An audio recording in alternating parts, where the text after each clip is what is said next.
Ketahanan pangan adalah fondasi masa depan. Dalam upaya mewujudkan masa depan yang berkelanjutan, dunia peternakan memegang peranan penting dalam menciptakan sumber protein hewani yang berkualitas dan efisien.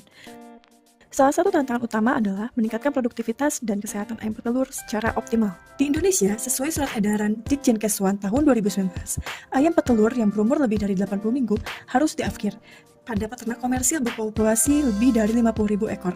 Berbeda dengan peternak populasi kecil, di mana pemeliharaan masih dilakukan hingga umur produksi 100 minggu, bahkan lebih. Namun, fakta di lapangan, ayam petelur di atas 80 minggu sudah mengalami penurunan imunitas yang berdampak pada produktivitas telur.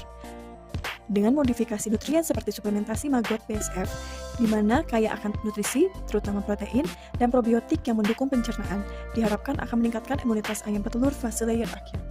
Sebelum melakukan tahap feeding trial atau pemberian suplemen pada ayam, dilakukan pengujian in vitro kombinasi maggot BSF dan probiotik. Pengujian aktivitas protease menggunakan metode standar tirosin, pengujian aktivitas lipase menggunakan metode tetrimetrik, dan aktivitas antibakteri dengan metode agar-well diffusion.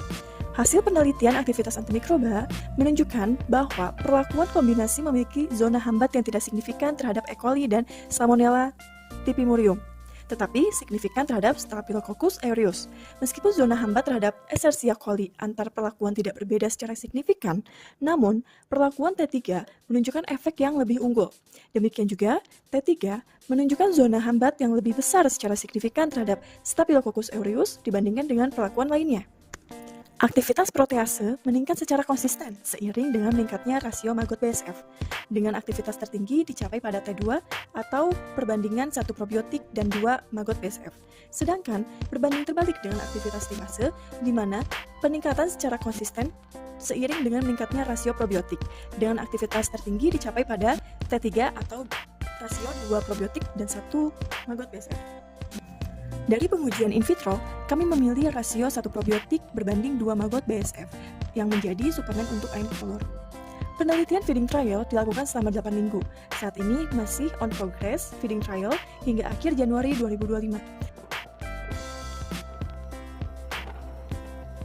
Data sementara feeding trial selama 4 minggu menunjukkan dosis 4% suplementasi dari kombinasi keduanya menunjukkan hasil yang baik dibandingkan perlakuan lainnya, seperti pada produksi telur, bobot telur, dan FCR.